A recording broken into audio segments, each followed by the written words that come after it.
इतिहास हमेशा विजेताओं की कहानियां गाता है, लेकिन कुछ कहानियां ऐसी होती है जो पूरी दुनिया का भूगोल और भविष्य दोनों बदल देती है। चौथी शताब्दी ईसा पूर्व यानी 4th सेंचुरी बीसी में दुनिया ने एक ऐसा ही खूनी मंजर देखा था। एक तरफ था ग्रीस का वो राजा जो अपनी अजेय सेना के दम पर आधी दुनिया को राख बना चुका था। नाम था सिकंदर महान। सिकंदर भारत को जीतने का सपना लेकर आया तो सही, लेकिन पंजाब की धरती पर राजा पोरस के शौर्य और चाणक्य की नीतियों ने उसके अजेय होने के घमंड को ऐसा तोड़ा कि उसके सैनिकों ने ब्यास नदी के आगे कदम बढ़ाने से साफ मना कर दिया। सिकंदर को रोते हुए पैर पीछे खींचने पड़े और रास्ते में ही उसकी मौत हो गई। लेकिन कहानी यहां खत्म नहीं होती मेरे दोस्तों। असली खेल तो सिकंदर की मौत के बाद शुरू हुआ। सिकंदर का सबसे वफादार, सबसे खूंखार और चतुर जनरल सेल्यूकस निकेटर ग्रीस की गद्दी पर बैठा। उसके दिल में एक सुलगती हुई आग थी, एक कसम थी कि वो सिकंदर के उस अधूरे सपने को पूरा करेगा जिसे सिकंदर खुद पूरा नहीं कर पाया था। वो भारत को यूनान का गुलाम बनाना चाहता था। लेकिन सेल्यूकस एक बहुत बड़ी भूल कर रहा था।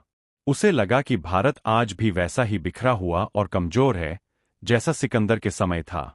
वो नहीं जानता था कि इस बार उसका सामना किसी छोटे मोटे राजा से नहीं, बल्कि मगध के सिंहासन पर बैठे एक ऐसे चक्रवर्ती सम्राट से होने वाला था जिसकी एक हुंकार से यवन सेना के फेफड़े कांप जाते थे।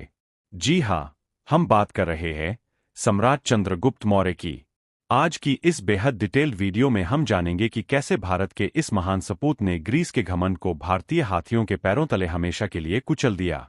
वीडियो को आखिर तक देखिएगा, क्योंकि यह इतिहास का वो पन्ना है जो आपको कोई स्कूल नहीं पढ़ाता। 323 ईसा पूर्व में जैसे ही बेबीलोन में सिकंदर ने अपनी आखिरी सांस ली, पूरे यूनानी साम्राज्य में कोहराम मच गया।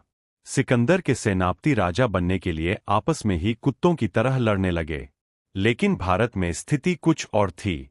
सिकंदर जब भारत से वापस लौट रहा था तो उसने चालाकी की थी। उसने पंजाब, सिंध और उत्तर पश्चिम भारत के जो हिस्से जीते थे वहां शासन करने के लिए अपने यूनानी गवर्नरों को तैनात कर दिया था, जिन्हें क्षत्रप कहा जाता था। ये विदेशी गवर्नर भारतीय जनता पर बेइंतहा जुल्म ढा रहे थे, हमारी संस्कृति को कुचल रहे थे और टैक्स के नाम पर लूट मचा रखी थी। भारत का यह हिस्सा विदेशी गुलामी की करवाहट को झेल रहा था। इसी अंधकार के बीच उदय होता है राजनीति के महागुरु आचार्य चाणक्य का। चाणक्य तक्षशिला के आचार्य थे और अपनी आंखों के सामने भारत की इस दुर्दशा को देख रहे थे। वो जानते थे कि अगर इन यूनानियों को अभी इसी वक्त जड़ से उखाड़ कर नहीं फेंका गया तो भारत कभी एक नहीं हो पाएगा। चाणक्य ने अपनी कूटनीति और शिक्षा से एक साधारण से बालक को निखारना शुरू किया। वो बालक और कोई नहीं, चंद्रगुप्त मौर्य थे। चाणक्य ने चंद्रगुप्त को सिर्फ तलवार चलाना नहीं सिखाया, बल्कि उन्हें एक कुशल राजा और रणनीतिकार बनाया। चंद्रगुप्त ने पंजाब और सिंध के जंगलों में घूम घूमकर स्थानीय कबीलों, शिकारियों और उन नौजवानों को इकट्ठा किया जो यूनानियों के अत्याचार से तंग आ चुके थे। चंद्रगुप्त ने एक कबीलाई स्वतंत्रता सेना, लिबरेशन आर्मी, तैयार की और फिर शुरू हुआ एक भयानक गुरिल्ला युद्ध। चंद्रगुप्त की सेना ने अचानक यूनानी चौकियों पर हमले करना शुरू किया।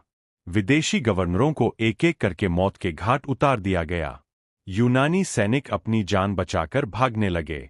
चंद्रगुप्त ने सबसे पहले पंजाब को आजाद कराया और फिर इसी ताकत के दम पर मगध के क्रूर राजा घनानंद का अंत करके मौर्य साम्राज्य की स्थापना की।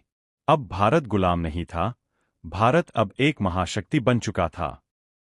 अब कहानी का रुख बदलते हैं और चलते हैं पश्चिम की ओर।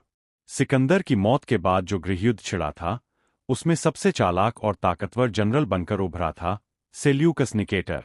उसने अपने सारे विरोधियों को खत्म करके सीरिया, मेसोपोटामिया, ईरान और मध्य एशिया को मिलाकर एक बहुत बड़ा साम्राज्य खड़ा कर लिया, जिसे इतिहास में सेल्यूसिड साम्राज्य कहा जाता है। सेल्यूकस अब पश्चिम का सबसे बड़ा सुल्तान था, लेकिन उसके दिमाग में 24 घंटे एक ही बात घूमती रहती थी, भारत। वो खुद को सिकंदर का असली उत्तराधिकारी मानता था। उसे लगता था कि जब तक वो उन भारतीय प्रांतों को वापस नहीं जीत लेता जिन्हें सिकंदर ने जीता था, तब तक उसका साम्राज्य अधूरा है। साल था 305 ईसा पूर्व। सेल्यूकस निकेटर ने अपनी जिंदगी की सबसे बड़ी सेना तैयार की। इस सेना में ग्रीस के सबसे बेहतरीन घुड़सवार, लाखों पैदल सैनिक, अचूक निशाना लगाने वाले तीरंदाज और किलों की दीवारों को पत्थरों से ढहाने वाले उन्नत हथियार यानी सीज इंजनों का पूरा काफिला शामिल था। सेल्यूकस बड़े घमंड के साथ सिंधु नदी के किनारे पहुंचा। सेल्यूकस के दिमाग में पुरानी यादें थीं। उसे लगा कि भारत के राजा आज भी आपस में लड़ रहे होंगे और वो आसानी से एक-एक करके सबको हरा देगा। लेकिन जैसे ही सेल्यूकस ने सिंधु नदी पार की, उसके पैरों तले जमीन खिसक गई। सामने कोई बिखरा हुआ राज्य नहीं था। सामने खड़ी थी मौर्य साम्राज्य की वो विशाल सेना, जिसकी सीमाएं और ताकत देखकर यूनानियों के पसीने छूट गए। चंद्रगुप्त मौर्य अपनी पूरी ताकत के साथ सीमा पर सेल्यूकस का रास्ता रोककर खड़े थे। युद्ध अब टाला नहीं जा सकता था। यह दो सभ्यताओं का, दो महान रणनीतियों का महामुकाबला था।